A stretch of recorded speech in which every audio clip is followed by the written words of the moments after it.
Di scene kali ini, kera sakti dewasa atau Sun Gokong datang ke sebuah tempat yang dulu pernah ia tinggali. Dan ternyata tempat ini adalah tempat di mana dia waktu kecil belajar di sini. Begitu banyak kenangan semasa kecilnya dia di sini. Tidak lama kemudian datang seseorang dengan membawa sapu untuk membersihkan halaman. Namun orang tua itu pun bingung saat melihat kera di situ dan ia pun bertanya. Kemudian Sun Gokong menjawab kalau ia sedang mencari guru bodi. Dan orang tua itu pun kaget karena juga guru bodi juga gurunya. Setelah orang tua tersebut tahu kalau dia itu Sun Gokong, dia baru sadar kalau dia itu seperguruan dulunya. Dan ternyata orang tersebut adalah Dewa Malam, yaitu teman seperguruannya dulu waktu kecil. Dan Sun Gokong pun sangat senang sekali mendengarnya dan Dewa Malam pun langsung memanggil teman-temannya. Lalu Dewa Malam pun menjelaskan kepada teman-temannya kalau dia ternyata adalah teman kera kecilnya dulu. Rupanya Sun Gokong sudah lupa akan teman-temannya karena wajahnya yang sudah tua. Dan Gokong pun masih teringat dengan nama-nama teman-teman tersebut. Ada Dewa Malam, Dewa Bulan, Dewa Bintang, dan Dewa Dapur. Hanya saja Putri Kipas dan Gumoong sudah tidak ada di situ karena mereka sudah menikah dan mempunyai anak dan bernama Ang Haiji. Kemudian Gokong pun menceritakan keberhasilannya tentang ilmu awet muda. Bisa diperhatikan, Gokonglah yang paling muda di antara mereka. Tidak hanya ilmu awet muda, Gokong pun juga menguasai 72 ilmu sihir. Dan Gokong pun mulai memamerkannya dan ia pun berubah menjadi sapu. Gokong pun juga bisa berubah menjadi seekor burung. Dan hebatnya lagi, dia pun juga bisa menyerupai guru bodi. Gokong pun berlagak seperti gurunya yang sedang memarahi murid-muridnya. Namun murid-muridnya sama saja tetap tertawa karena itu hal yang sangat lucu. Tidak lama kemudian guru bodi pun datang dan Gokong pun sangat kaget. Namun guru ternyata tidak suka karena Gokong memamerkan ilmu yang diajarinya kepada teman-temannya. Setelah guru tahu kalau Gokong menguasai ilmu 72 sihir, guru pun menyuruh Gokong untuk pergi dari tempat itu. Setelah mendengar guru menyuruhnya dia untuk pergi, Gokong merasa kaget dan dia pun sepertinya ingin tetap tinggal di situ. Dan guru pun tetap bersikeras untuk tetap menyuruhnya Gokong pergi. Dan kasihannya lagi, guru mengingatkan agar Gokong tidak berkata kepada semua orang bahwa ia pernah belajar di tempat itu. Dan akhirnya Gokong pun berpamitan untuk pergi. Setelah sesaat Gokong berpamitan untuk pergi, guru pun memanggilnya. Dan ternyata guru ingin mewariskan suatu ilmu salto, yaitu yang sekali salto 108.000 li. Singkat cerita, Gokong pun langsung menguasai ilmu salto itu. Lalu ia pun menuju ke Gua Huako, tempat asalnya dia dulu berada. Di tengah perjalanan ternyata Gokong melihat kalau rakyatnya sedang ditindas oleh siluman. Lalu si Gokong pun langsung marah dan langsung menghajar mereka. Dan akhirnya Gokong pun berhasil mengalahkan para siluman. Dan sekarang rakyatnya terbebas dari tindasan siluman itu. Akhirnya Gokong pun berhasil kembali ke Gua Huako bersama rakyat-rakyatnya. Kemudian seekor kera besar tersebut menceritakan kalau Gua Huako ada yang sedang mengganggunya. Tidak lama kemudian si pengganggu pun akhirnya datang. Kemudian Gokong pun akhirnya datang untuk menemukan siapa pengganggu itu. Dan Gokong pun akhirnya bertarung dengan siluman tersebut. Melihat jurus-jurus yang dilakukan oleh siluman itu, Gokong rupanya sepertinya mengenali waktu kecil, sepertinya dia pernah melihatnya. Sesaat siluman tersebut hendak memukul Gokong, Gokong pun teringat bahwa ia adalah teman seperguruannya waktu kecil dulu. Dan ternyata dia adalah Gumoong, teman seperguruannya dulu yang sekarang sudah tumbuh menjadi dewasa. Dan sekarang kini ia pun mereka sedang berbicara tentang perjalanan hidupnya. Dan kemudian di sini pun mereka saling beradu ilmu sihir. Tidak lama kemudian, ada kera kecil yang melaporkan bahwa di luar sedang ada kekacauan yang dilakukan oleh Putri Kipas. Kemudian Gumoong pun yang sedang menyamar sebagai Sun Gokong, dia ingin mencoba untuk keluar menghadapinya. Dan benar saja di luar adalah Putri Kipas yang sedang mengacaukan para rakyat kera. Kemudian Gumoong pun yang sedang menyamar sebagai Sun Gokong menjelaskan kalau dia adalah Sun Gokong, yaitu adalah teman seperguruannya waktu kecil dulu. Dan di sini terjadi kesalahpahaman. Putri Kipas memarahi Sun Gokong yang sedang menyamar sebagai Gumoong. Terjadi perdebatan yang sangat seru. Akhirnya Putri Kipas pun melibas siluman kerbau, yang mana dia adalah Sun Gokong. Karena aliran darah Sun Gokong ditotok oleh siluman kerbau, dia pun tidak bisa merubah wujudnya kembali ke semula. Ia pun juga tidak bisa menggunakan ilmu sihirnya. Gokong pun tidak berdaya dan hingga ia dijemput oleh dua malaikat maut. Kemudian salah seekor kera pun mengetahui ada lubang seperti ada yang meninggal di situ. Sementara itu Putri Kipas dan Gumoong yang sedang menyamar sebagai Sun Gokong sedang berbincang-bincang, dan mereka pun tidak tahu kalau Sun Gokong yang sedang menyamar sebagai siluman kerbau dibawa oleh dua malaikat maut.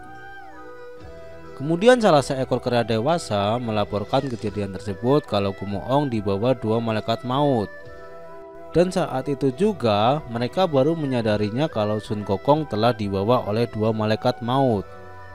Akhirnya Gumoong pun merubah wujudnya menjadi sosok aslinya, yaitu siluman kerbau. Dan Putri Kipas pun baru menyadari kalau itu adalah siluman kerbau. Tidak mau berdebat, mereka pun langsung menolong Sun Gokong yang sedang dibawa dua malaikat maut. Di sisi lain, di alam akhirat, Sun Gokong belum juga bisa merubah wujudnya ke aslinya. Di sini Sun Gokong sudah mengatakan kalau dia bukanlah siluman kerbau.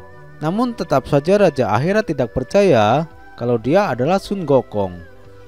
Akhirnya Putri Kipas pun dan Gumoong datang ke akhirat untuk menyelamatkan Sun Gokong. Namun mereka dihadang para penjaga akhirat. Di sini Sun Gokong dipaksa untuk meminum teh agar untuk mereinkarnasi. Namun Sun Gokong tidak mau karena tahu dirinya belum mati.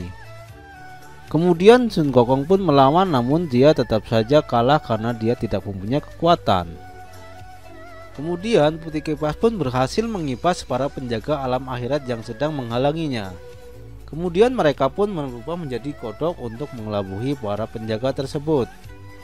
Setelah Gumoong datang menolongnya, Sun Gokong pun berhasil merubah wujud menjadi dirinya sendiri. Alhasil Sun Gokong pun sangat marah dan memukul para penjaga akhirat tersebut, karena Sun Gokong sudah menjelaskan sebelumnya kalau dia adalah bukan siluman kerbau. Dengan kemarahannya Gokong, akhirnya Gokong pun mengabrak-abrik kitab kematian tersebut. Dan Raja Akhirat pun marah ketika melihat Sun Gokong mengobrak-abrik kitab kematiannya. Dan Raja Akhirat pun terpaksa menyuruh mereka untuk pergi dari alam akhirat ke dunia. Di sisi lain, adik Chang'e sedang berpacaran dengan Wukong. Tidak lama kemudian, ada yang memanggil Chang'e dan menyuruhnya Wukong untuk bersembunyi di bawah meja. Namun lucunya di bawah meja sudah ada Panglima Tianfang yang bersembunyi di sana. Dan lucunya lagi, Wukong ditendang kepalanya oleh Panglima Tianfang. Tidak lama kemudian, Mahadewi pun datang untuk ikut berbincang-bincang dengan Chang'e. Dan disinilah kesempatan Tianfang untuk mengikat kaki Chang'e. Namun aksi Tianfang dalam mengikat kaki Chang'e diketahui oleh Wukong. Namun karena Wukong tak kuasa melihatnya, akhirnya Wukong pun membongkar meja tersebut agar Tianfang ketahuan. Karena kecerobohannya, Mahadewi pun akhirnya marah dan melapornya ke Kaisar Langit. Karena mereka bertiga melakukan pelanggaran, akhirnya mereka bertiga dihukum oleh Kaisar Langit. Dan Kaisar pun sangat marah sekali kepada mereka bertiga. Karena dosanya sangat besar dan tidak terampunkan, akhirnya Kaisar Langit pun memutuskan untuk menurunkan mereka ke bumi. Sebelum mereka bertiga belum terbebas dari nafsu dunia, tidak akan bisa memasuki khayangan. Namun di sini nampaknya Mahadewi memohon kepada Kaisar Langit agar meringankan hukuman mereka. Akhirnya Kaisar Langit memberi hukuman kepada mereka berdua, yaitu Wukong dan Chang'e, agar mereka saling melupakan cintanya. Sementara Tianfang yang sudah menjadi panglima dan memimpin 100.000 pasukan dihukum yang sangat berat karena dia sudah melakukan dosa yang sangat besar, yaitu dia diturunkan ke bumi untuk merasakan akibatnya. Akhirnya Kaisar Langit pun menyuruh pengawal untuk mengusir mereka bertiga ke gerbang selatan. Ternyata cinta Tianfang sungguh buta. Ia mengikuti Chang'e, berharap Chang'e akan meliriknya, namun di mata Chang'e tidak ada Tianfang. Kemudian Chang'e mengajak Wukong untuk berpisah untuk selamanya. Sebelum Chang'e tanya, Wukong pun menjawab kalau ia tidak pernah menyesalinya. Dan lucunya Tianfang pun juga ikut bertanya kepada Chang'e. Namun Chang'e tidak suka dan ia pun menamparnya. Hati Tianfang pun teramat sakit. Karena telah bersusah payah, dia tetap saja tidak mendapatkan cinta Chang'e.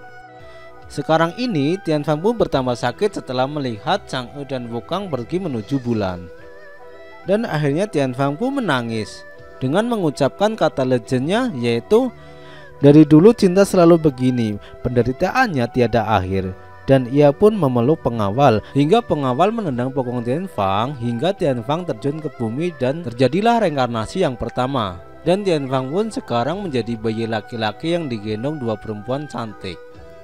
Dan anehnya Tianfang yang masih bayi bisa berbicara, dan perempuan itu pun kaget karena mengiranya itu adalah siluman dan ia pun menjatuhkannya. Dan Tianfang pun sekarang masuk ke alam akhirat. Dan Tianfang pun tidak terima kalau dirinya sudah mati. Salah satu pengawal menjelaskan kalau dia tidak minum teh menghong, sehingga saat dia dilahirkan dia masih bisa berbicara. Sehingga membuat perempuan yang menggendongnya kaget, sehingga perempuan tersebut mengiranya bayi itu adalah siluman dan ia pun menjatuhkannya hingga Tianfang tewas. Kemudian Raja Akhirat menyuruh pengawal untuk membawa Tianfang kepada nenek Menghong untuk mendorongnya ke bumi hingga melakukan reinkarnasi lagi. Nah, sekarang mari kita lihat ke bumi. Sun Gokong hidup dengan senang di Gua Shualian. Namun cuaca tiba-tiba berubah. Sudah beberapa hari ini hujan turun deras dan banjir melanda, dan rakyat pun mulai kehilangan tempat tinggalnya. Apa gerangan sebabnya? Maka Gokong pun ingin mencari tahu. Kemudian Sun Gokong pergi menemui Dewa Tanah untuk menanyakan hal ini. Kemudian Dewa Tanah pun menjelaskan kalau penyebab banjir tersebut disebabkan oleh senjata sakti yang di Istana Naga yang sedang mencari tuannya.